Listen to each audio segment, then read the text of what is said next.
What is going on, CaneSport? It is Izubee Charles, and good morning to you all. It is August 11th, 2023, and I would like to thank everyone for joining us on Good Morning CaneSport.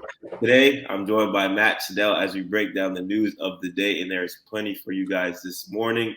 First up in your Miami Hurricanes news, we are just a day away from Saturday's scrimmage. A lot of excitement surrounding the scrimmage, the first time fans get to see the Hurricanes live this season. Matt, I'm going to turn it to you. Just what are your thoughts on the scrimmage heading into tomorrow's, big game or the big reveal for the fans to see this year's team? Well, first of all, it's a pleasure to be taping with you, Izubee, and not somebody else who constantly interrupts me.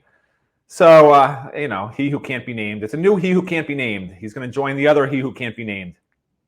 So before we get to the what I'm excited about seeing in the scrimmage, I just want to look, you played football in high school. I've covered college football forever. And I find this interesting. So I really want to get your opinion.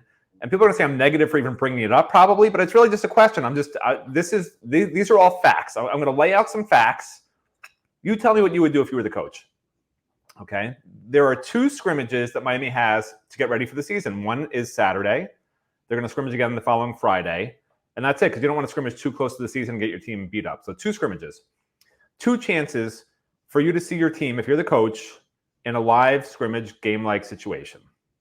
Now, Mario Cristobal told us that on Saturday they're going to be running very bare-bones plays. They're not going to give anything away to opponents. He sort of brought this up unsolicited because obviously he knows reporters are wondering why on earth would you open up a scrimmage when we've never had an open fall scrimmage for fans ever that I can remember.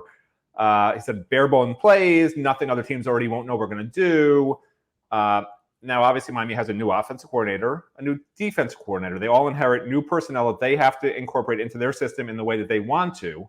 So they have to make sure they don't show any of whatever they're going to do with that stuff, okay? Now, obviously, you want your team to half of the team's new. Half the team's new in the sense that they've never played a game for the Miami Hurricanes. You want them to play in front of fans in their home stadium. I get it, right? What I don't get is from a tactical advantage standpoint, you would think maybe they need to show all the complexities to themselves as coaches on film 3 weeks before the opener and not see it 2 weeks before the opener to understand this guy doesn't get X, Y, and Z. He doesn't understand this. This guy doesn't understand X. This guy doesn't understand F. This guy doesn't understand whatever. There's things that they're going to see on tape, even with a very vanilla scheme, that need to be fixed. But when you try to run your entire defense, by the way, which Lance Guidry said, 75% understood by the players of what he's put in, and he hasn't even put it all in yet. That was as of last week. So now you're still not going to run anything for him to be able to say, oh, okay, they actually understand more than I thought, or they only understand 50%, because they're just running some basic stuff. Just base defense, base offense, from what I understand. Run up the middle, a few throws here and there, no complex routes, no complex blitzes. Maybe they'll dial up some stuff that Lance Guidry's run every single year for his past defense coordinator. I don't know. But, and they think, okay, well, other teams will know we're going to do that anyway. I don't understand that part of it. I do understand the part about wanting the guys to play in front of fans. So now, Izubee, put on your coaching hat. What do you do? Do you make this a closed scrimmage and work on the intricacies of offense and defense? And by the way, they've only been thudding, according to Mario also. They haven't tackled to the ground at all. This is the first chance to tackle to the ground. So, yeah, it's nice. They could tackle to the ground for the first time and work on their tackling technique on defense, whatever. Offensive players can finally get hit, except for the quarterbacks. But, you can do that in a closed scrimmage too, obviously. But I also wanted to point that out. So that's also a new aspect we'll see tomorrow as well. But Izubee, so what would you do? You put on your coaching hat. What would you do? Would you open this scrimmage to the public, or would you keep it private and work on all the intricacies of a brand new offense, a brand new defense, and get these guys who half of them have never been here before, just working on that stuff? All right, so let me put on my coaching hat real quick. Hello, head coach Izubee Charles here. Personally, I'm keeping it closed. Obviously, a new team, a lot of transfers coming in, two new offensive coordinators on the offense and the defense side of the ball. I'm focused on me right now. I'm focused on my team. I'm not focused to, obviously, we love the fans, but hey, if we're going to waste kind of a scrimmage on, keeping everything simple, I feel like that's kind of, not a move in the right direction. But in Mario Cristobal's case, let me take off my coaching hat. I see why he wants to, have this scrimmage in front of the fans, build some momentum heading into the season, get fans more involved, get more fans engaged, bring them into the stadium to kind of show them like, hey, this is what the team's looking like so far. So you guys have something to look forward to this upcoming season. But I do think this kind of will have a positive outcome for the fans, interacting with the players. But team-wise, I don't think this is I feel like this is going to be like what we see at practice. They run, they jog around, they do a little blah, blah, blah, nothing serious. But I can see kind of both views. But me personally, if I'm a head coach, I'm not, wasting a scrimmage to show the fans, a few plays, a 32 power or a 16 dive or anything like that. Do you think I agree with you or disagree with you? I think you're going to disagree with me. Well, in theory, I actually agree with you, but I don't think this is the year Miami wins a championship. I do think that if I was doing this, I would make it open under one condition, that there's constant NIL collective ads running on the Jumbotron, that the Canes Collective is outside every single gate with their hat like it's a church service, church sermon, I mean, you can see what's going on in recruiting right now. You just saw a guy who Miami wanted who didn't commit to Miami because of NIL essentially, and the same thing could happen, down the road with Kamarian. So like there's a big need for the Miami fan base to come together and basically become Miami's NIL, because that's what's happening in other programs. Miami's a private school. They have, and I've been saying this forever, this is the disadvantage Miami has. It's a private school. They have a smaller, quote unquote, fan base of alumni. Yeah, they have an international fan base, okay, obviously. But the actual alumni are the ones who tend to give huge amounts of money, and they have a smaller amount of that. So, you need a higher percentage of every alumni to give money to the collective in order to make up for a Florida fan base, which maybe has more people, guys and girls, guys and women. I don't know what you call them anymore. More people. Let's call it people. More people giving, but perhaps at a lesser amount. So that's why I would open it up. I would open it up and just run constant collective ads. We need your help, Miami fans. Whatever's legal. I don't know the rules, but whatever's legal. If you could literally have, a money bucket and take credit cards and swipe credit cards like outside every single gate, I'm doing that. I don't know if it's legal or illegal. I mean, I don't know why it would be illegal. So that's what I'm doing. That's why I'd keep it open. If you can't do that for some reason, then I agree with you. And I would close it because, you do need to win at least 8 games this year to keep recruiting momentum. Because to me, again, this year isn't about trying to win a championship. This year is about having a decent enough season that you're not going to cost yourself recruits. Keep going in recruiting, keep developing players, because it's you can see it coming. They had a great recruiting class. Mario knows the blueprint, which is just, code word for working hard. He's done it at 2 different places. He's seen it at Alabama as an assistant. So he knows what it takes. He knows what it should look like. He knows they're not there yet. I know that when you ask a coach inside the building how they're going to do this year, they think the team's amazing. They're going to win all the games, whatever. Like, that's just what they say. But in their heart of hearts, they know this isn't a championship team yet. And that's okay, because it's a process. 2 years ago, Mario wasn't even here, and the team was a train wreck. Last year, with half the players still on the team wasn't very good. It was 5-7. And he's slowly changing it. They talk about changing the culture, but really you just need a bunch of top players. I mean, you could change the culture, you could change all this other stuff. When you have top players, that fixes a lot of problems, and top players tend to have a good culture, because they're succeeding, they're dominating, and that creates happy people. Look at me. I'm miserable because I'm never dominating. I'm always having Gary interrupt me and disagree with me. Now I finally have Izubee. I can be happy a little bit. But anyway, so that's my thought on that. And then I guess, should I share my keys that I'll be watching for in the scrimmage, or do you want to go first on that with what you think is going to be interesting to watch? I'll take the reins for this. I feel like I got to interrupt you somehow, but there you go. Honestly, I'm really, really excited to see how Ja'Cory Brown and Emory Williams play, because obviously a lot of people have been saying, oh my gosh, Emory this, Emory that, Emory this, but now we're going to see it live, against their defense, and we're going to see if Ja'Cory's made any progression from the spring till now. I feel like that's kind of one of the bigger headlines I'm looking for. Just honestly, I want to see the defensive line against this offensive line. Since the spring, we've had the same 5 guys with Jalen Rivers at left tackle, Javion at left guard, Matt Lee at center, Inez Cooper right guard, Francis at right tackle against the defensive line that, a lot of people think is one of the best units for Miami's defense. So I feel like those are kind of the two big storylines that I want to see. How do the second and third string quarterbacks play, and just the guys up front, how they match up against each other and things like that. Yeah, for me, you can worry about the second and third string quarterback, Izubee. You can watch them all day long. I'm watching Tyler, because the truth is it's this year. It's not next year, okay, Izubee?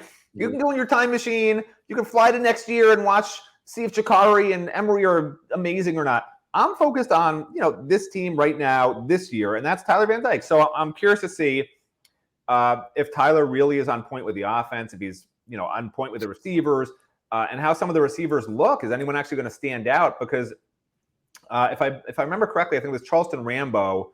He didn't look great until the spring game. And the spring game, he had like 8 catches. He was unstoppable. And that's when you sort of knew, okay, we got something. And there's a guy named Tyler Harrell who just got here. Maybe he'll look like that in this scrimmage. Like, somebody needs to be the guy at receiver. And I know there was a lot of hoopla about Shannon Dawson saying he's going to be rotating, 8 to 10 receivers into games. No, I'm not misquoting him. That's what he said. But if they can have that number one guy who you just rely on, which is something that Shannon Dawson had at Houston for both his years with Tank Dell, that goes a long way. So I'll be watching Tyler. I'll be watching who his top target is and who really steps up at wide receiver. And conversely, if the cornerbacks are bad and receivers are getting open all over the place, that would be not great, because we know these receivers as a group are somewhat average, right? It's the same exact core as last year, plus a JUCO guy and Tyler Harrell, essentially, and a couple of freshmen. And speaking of the freshmen, that's the other thing that I'd really be keeping a close eye on is the handful of guys that are freshmen that I think really can stand out. I'll start with Popo Aguirre, only because people have been talking him up like crazy. So we'll see if he's ready in year one. My guess is he's more of a special teams depth guy, but we'll see. Another probably depth guy, but maybe can push to start, especially if guys struggle. Damari Brown, curious to see him. He's been in a lot of I'm hearing a lot of positive things about him. And then there's the guys that you just know are going to play roles. The Mark Fletcher, the Ray, the Francis Mabigoa, Samson Okunlola. Even I want to see if he can maybe somehow be a depth guy at maybe both tackle positions. He's been struggling a little bit in some of the one-on-one blocking I've seen, but he's an NFL future tackle. He's just got to sort of understand everything after coming from a pretty small high school program. And then, of course, Ruben Bain. I think Ruben Bain is going to be really Ruben Bain and Ray have a chance to be in the top 3 defensive players and top 3 offensive players. And it would not surprise me at all, and I've talked to other reporters who agree with me about this, it would not surprise me at all if Ray leads Miami in receiving yards, not catches, but receiving yards. Receiving yards, very explosive player. He's a difference maker. He is big time. And you watch him and he's so fluid and he's just smooth. He's not a big guy. Almost looks like maybe a little taller version of Roscoe Parrish, maybe. But just quick and explosive, and it seems to know what he's doing, and works, which makes Mario Cristobal very happy. And we finally see him getting some reps at outside receiver now, so he's going to be all over the place. He'll be. It wouldn't shock me if he's lining up in the backfield when the season kicks off. No, I'm not even kidding. I mean, they will get him the ball in numerous ways, and I'm hoping it's sort of like that Saints, the way the Saints use their running backs. I'm hoping, in a sense, that that's what Shannon Dawson does, not with Ray necessarily, but because these running backs, they can play. Jay Allen can actually catch the ball pretty well, and he's got a different skill set than Henry Parrish. And then you got Mark Fletcher, who's the power guy. So they've got 3 different types of running backs. And remember at New Orleans, who'd they have? Was it Darren Sproles they had with the 2 power guys back in the day a few years ago? Who was there? They had a little quick shift, not Darren Sproles, but they had a little shift, quick guy. Alvin Kamara's been their guy for the past few years. No, but before that, they had Kamara, they had a power guy, and they had a shifty quick guy. And and the run game was amazing. You know what? I'm going to look it up. I'm not sure if it was Darren, but I do want to say something about the Ray thing. Yeah. I just can't imagine. Obviously, he's at Miami now, but when he was committed to Clemson, and I just cannot imagine if Ray ended up at Clemson right now, we'd be talking about who's kind of stepping up, because, like you mentioned, he's taking first team reps in the inside, the outside, backfield, maybe even under quarterback. But I just cannot imagine if Miami did not land Ray Joseph. But I feel like you have the running back pulled up from the Saints. I'm gonna pass it back to you. Yeah. All right, I'm trying to find it. But Darren Sproles was definitely on their team. with Kamara, and now I'm just trying to remember who the big guy was, but I can't remember who they had. Latavius Murray, was it? No, it was before him. It was a few years ago, like 2 or 3, maybe 3 years ago. Mark Ingram. I'm just trying to go. Yeah, it might have been Mark Ingram, actually. I think it might have been. Yeah, but anyway, so if he can model the running game after what they did there, I mean, that was such an explosive run game between the passes and the runs and the different personnel, and it was fantastic. So I feel like Miami has a little bit of that in the running backs room. Obviously, not at like the highest level, but at a good enough level where they can make plays where the receivers, if they're not making plays, now you can sort of use the running back passing game and a little bit of that. But again, we're not going to see a ton of this stuff on Saturday. I'm just hoping for the season they're going to do some of that stuff. And I think they will be throwing to the running backs quite a bit. And it's a good sign. Don Chaney went from second team to fourth team within a matter of a week. And that's not a bad thing. That's not saying Don Chaney's all of a sudden got worse. It's saying that Miami's realizing that, A.J. Allen and Mark Fletcher are really good. And yeah, they're going to be rotating reps, and it's going to go back and forth for a little while until they really solidify the depth chart, probably a week or two before the first game. But that's what you want to see. You want to see people that are better than what they had last year, people that are better than what they had 2 years ago, because Don Chaney didn't play last year. But that's what you need. You need fresh faces that are saying, that are pushing starters to be better or taking their jobs. So there are a lot of things I've been excited about this fall in terms of the way we've seen the depth chart. I know, Miami sort of doesn't want a lot of depth chart news out there.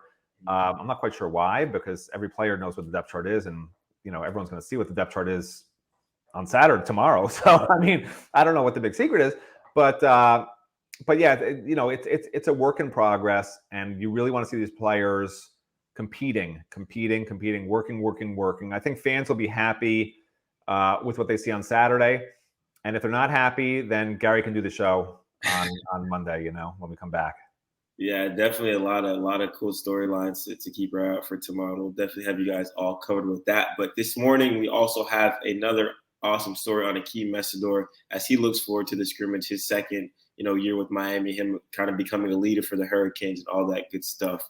Continuing on the site this morning, we have two inside the lines with Louis Cristobal Jr., Mario Cristobal's nephew, who came in from Georgia State.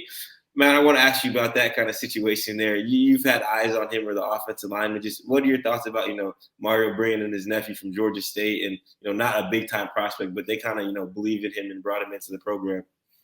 Yeah, I mean, look, they need depth at center pretty badly. And on the interior offensive line, quite honestly. From what I've seen, I mean, look, he has not stood out. He actually hasn't looked particularly good, but they didn't bring him here to be a starter. They brought him here because his last name is Cristobal. They brought him here because his last name is Cristobal, because that translates, Cristobal in every language known to mankind and throughout the universe means hard worker, the right culture, does the right thing, makes his teammates better, pushes everyone to work harder, is in everyone's ear, telling them what they need to do to be the best that they can be. If somebody goes off track, he's the one, these are the guys who will get them back on track. So it's that Luis Cristobal brings to the Miami Hurricanes. Where did he come from? I think he was a backup at Georgia State, right? I think that's yeah. And he was a backup there. So I mean, you can't expect him to come in here and all of a sudden be this dominant force. So there always are guys that need to be depth guys because you can only have 22 to 44 guys that are starters and backups. And you always need guys who are going to be able to really help instill the culture and sort of, listen, he can report, I don't want to use the word snitch, but he can report back to Mario like, hey, Mario, after game 3 or game 2, whatever, listen, man, the team is beat down. Because let's face it, players are a little bit scared of Mario. They're not going to Mario, hey, we need a day off. That is not a conversation a player can have with Mario. Luis Cristobal can go to Mario and say, Mario, I know these guys, they are beaten down. They are worn out. If there's a way to maybe, let them recover, whatever, you figure it out, whatever. Luis knows how to talk to Mario is my point, right? So it's very important to have a guy like that on the team who Mario knows isn't just blowing smoke, that is inside that locker room, that knows really what's going on with the players. Because you can say, oh, the coaches, of course the coaches know what's happening with the players. Not so much, because players don't want to bring their problems to the coaches, for the most part. Some of them do. I think it's beneficial. Like I'm not a big fan of transfer portal guys that aren't free agents. In this case, I actually give a pass. I think he has this could either be his last year of eligibility, or I think he may have one more. I think he has one more. Yeah, I'm fine with that. I really am for a guy like that, because it's invaluable when you have a coach like Mario who just is going to work you to have a guy in the locker room that Mario knows he's a hard worker too, and he's got the pulse of the team. And if he comes to me and tells me something, I better listen to it. Yeah, hopefully Georgia State's finest can come down to Coral Gables back home and, make something happen. But we also do have another inside the lines with defensive tackle Ahmad Moten, who a lot of people are kind of excited about in that, defensive line room. So make sure to check that out. In recruiting, we're going to talk about the elephant in the room. Yesterday, Miami Hurricanes lost out on Colin Simmons, which wasn't too much of a surprise to Texas. Matt, you kind of alluded to a little earlier about the NIL situation and that. And, Miami missing out on another big-time defensive lineman. I spoke with Steven about this not too long ago about, earlier in the summer we were talking about, Jason Taylor being this almighty and wise recruiter for defensive linemen and how Miami could potentially have, the greatest defensive line class ever. Now we lose out on another elite defensive lineman. Do you think that's something, we have to worry about with, striking out on another defensive lineman, or is it kind of just like, hey, National Signing Day is not even near close, don't hit the panic button yet? Well, yeah, certainly don't hit the panic button. But last year, look, NIL takes precedence over everything right now. I mean, it just is true. I mean, if you're close in NIL money and a recruit likes you more, he'll give up a little bit of money to go to your program, of course. But if it's a disparity, you've got a problem.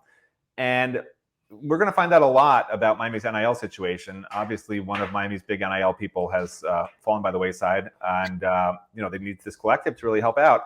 So we're going to find out very quickly, and it will be all you have to do is look at the defensive line at on the middle of December. Look at the defensive line and who they signed, and that will tell you everything you need to know about Miami's NIL situation.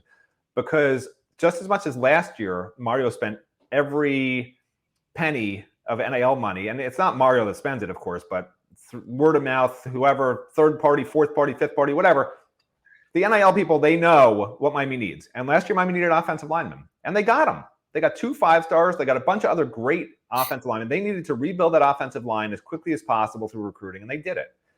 This year, it's defensive line. Okay, they're not going to. They expect Leonard Taylor to have a good year and be gone. Akeem Messidor could be the same case. Nigel Kelly could be a 3-year and done guy. I mean, that's how good they think this guy is. So you need those defensive linemen to step up. And right now, Cyrus Moss isn't gaining weight. Guys like Ahmad Moten are still projects. There's no depth on the defensive line. There just isn't. It's why you saw Miami go out and grab, 3 or 4 defensive linemen in the portal. There's no depth. Okay, they have 3 really good starters, 2 of them defensive ends, and then I think Jafari Harvey's pretty good too. And you got a really good young defensive end, probably grow into a defensive tackle in Ruben Bain. But besides that, there's just a lot of projects. Collins and Chiampong has been hurt all fall. It's a long injury. I mean, who knows how he'll come back. Hopefully he'll be fine, but there's question marks. So this year is the defensive line class, just like last year was the offensive line class. And Mario, make no mistake about it, Mario to me is probably, if I'm being honest, I think he's the best head coach recruiter in the country. He certainly works at it more than any other head coach. He certainly loves it more than every head coach. He certainly celebrates it more than every head coach. I mean, if Mario doesn't have a top 5 class every year, he's very upset. You don't want to be around Mario for probably a month after that, after he's out of the top 5 in the rankings. So he's all about recruiting because he understands the importance of it. You can't survive long-term in the portal. You just can't. You need recruits because they're here 3 to 5 years. Portal guys are trying to either come here and go to the NFL because the scheme they're at they don't like anymore, new coach, whatever it may be, or they come here because they didn't work out somewhere else because either they have a personality disorder or just because they weren't very good and they were a backup there, but they think they can start here at certain positions that have holes here. And those aren't really the guys you want. So the guys you want are NIL money guys in the portal and NIL money guys in recruiting. And when you see, some of these guys that Miami chased as hard as anybody that probably without NIL would come here that are going other places because of NIL, it's got to drive Mario freaking bananas. Mm-hmm. Because Mario wins these recruiting battles when there's no NIL in place. You see it everywhere he's gone. Even as an assistant coach, he was winning recruiting battles like all over the place. as a head coach, he's always won recruiting battles for the level that he was at. And now all of a sudden, the last couple of years with this NIL, and everybody wants NIL, everyone has their hand out, it's no longer only about the words you talk to the student athlete, the words you talk to his parents, the bond you build, the family feel here, the we will take care of your son situation, which Miami does as well as anybody in the country, if not better. So it's just not a great situation for Miami with one guy falling by the wayside in NIL, and you have to rely on a collective that's trying to compete with every other collective in the country that has bigger fan bases. And yeah, Miami has some big names that are given a lot of money to this collective, but this isn't a one-year deal. This isn't a two-year deal. This is every year Miami needs millions of dollars in this coffer, because that's what all these other programs are going to be getting from their alumni every year, because they have these ginormous alumni bases. It's not a great situation, and I do almost hope there's legislation. As much as I'm happy for the student athletes to get money, I almost hope there's legislation that caps it somehow, creates an even playing field somehow, because on an even playing field, Mario crushes the competition in recruiting. It's just a fact. He's proven it over numerous years. And it's so unfortunate that he's the head coach here right when NIL becomes this focal point in recruiting, whereas he probably should have been hired as the head coach, back when Manny Diaz was hired. I mean, there's no reason that Miami shouldn't have gone after him then, but they just did a quick search and, didn't even do, actually, I take it back, they didn't even do a search. They just panicked. A third he who can't be named panicked. And, when Manny Diaz was going to go to Temple, said, no, don't go to Temple. I'll give you all the money you want. Come back to Miami. And that's what happened. And that really set the program back. Because if he had hired Mario Cristobal at that point, I don't think we'd be sitting here even having a conversation about landing recruits or this and that. I think we'd be talking about, hey, how many wins does Miami get and how high in the playoffs will they be? They'd probably be ranked, honestly, I think top 10. If Mario had been here since then, I think it would have built this into a top 10 program right now. I still think he'll get it to a top 10 program, but it just might take a little bit longer because of NIL. I'm still optimistic that within 2 years, this program will be in the playoffs. But a lot will hinge, again, on what we see in this, and I go back to your original question, in this defensive line class. This defensive line class will definitively tell us Miami's NIL is just perfectly fine and humming, or, we got a bunch of 3 stars and a couple of 4 stars and no 5 stars. Yeah, no, like one of my good friends always say, you have to pay to play, and in the age of NIL, you definitely have to pay for these top players. So definitely an interesting situation tomorrow, not with just Collins and, all those other defensive line recruits. But on a lighter note, we do have another update from a local guy in Antonio Branch from Booker T. Washington, who says Miami is in his top 2, definitely one of the, my favorite 2025 defensive backs. I've had the chance to watch him live a few times. I've been impressed with him every single time. So make sure to check that update out on Antonio Branch out of Booker T. Washington. And to wrap up the show, we have a great update on 2 former Miami Hurricanes that are, battling out right now in the pros, in DJ Ivey and Terry. Who wrote those amazing stories, Izubee? Who wrote those great stories? Hey, whoever did, they're doing a great job. They should keep it up. But Izubee wrote them. I kind of want to, talk about DJ Ivey and Tyreek Stevenson. I posted on the message board yesterday, and someone, left a hilarious comment. I forgot the name. They're like, classic Miami Hurricanes, underperform for the Canes and then do well at the pros. I feel like, Matt, I'm going to pass it to you for one last time. Do you think that's true? Do you think, when guys leave Coral Gables, they turn into, their full form and, hit their strides? Because we see DJ Ivey's doing well for the Bengals, and we see Tyreek Stevenson fighting for a starting job in year 1. So what are your thoughts on, pro Canes leaving Miami kind of doing very well? I mean, everybody, it's sort of like when you want to buy a BMW and you see all of a sudden you see everyone driving BMWs because you just happen to notice it. So, people notice the Sam Shields' of the world. They notice the Devin Hester's of the world, because Devin didn't do much at Miami besides return, kicks. He wasn't able to ever do anything on offense and or defense for that matter. He played both here. And Sam Shields didn't do much here. And then he was, pretty darn good in the NFL, quite honestly, compared to what he was here. And yeah, you do see guys show up for pro day. And it seems like every year they've lost 20 pounds. They've gotten this, they've gotten that, So I get it. I get it. People are like, why didn't they just dedicate themselves while they were still here? Why are they losing 20 pounds and getting so much faster, once they finish their Miami careers? But I think that will change. I hope it changes. I hope it changes. And DJ Ivey, I always said DJ. People always made fun of me when I said DJ Ivey has, he wasn't slow. Like people are like, he's slow, he can't cover. He wasn't slow, and he can cover. It's just he would lose his mind in games and not look for balls. That was his only real problem. And you see that NFL teams realize that he has the raw skill set to be a pretty good NFL player. Tyreek, you always knew was going to be an NFL talent. Sort of a bigger guy, and I guess a safety cornerback tweener was the only problem for him. But it's nice to see both those guys competing, and Tyreek pushing the start, and DJ looking like he's probably going to make the roster, right, and have a chance to play.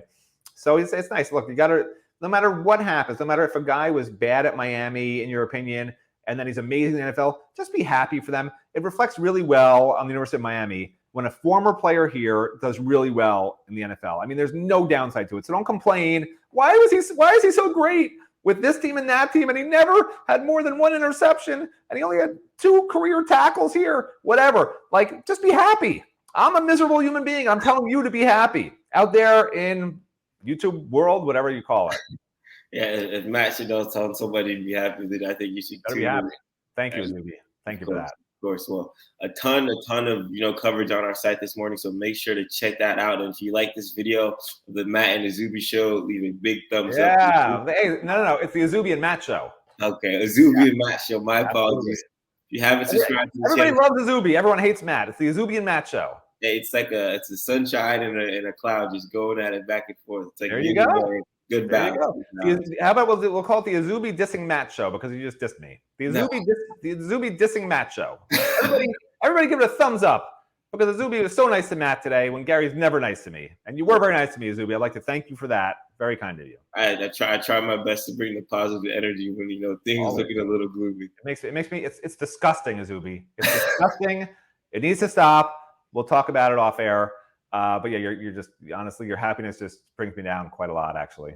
Maybe I'll be more angry next time, Matt.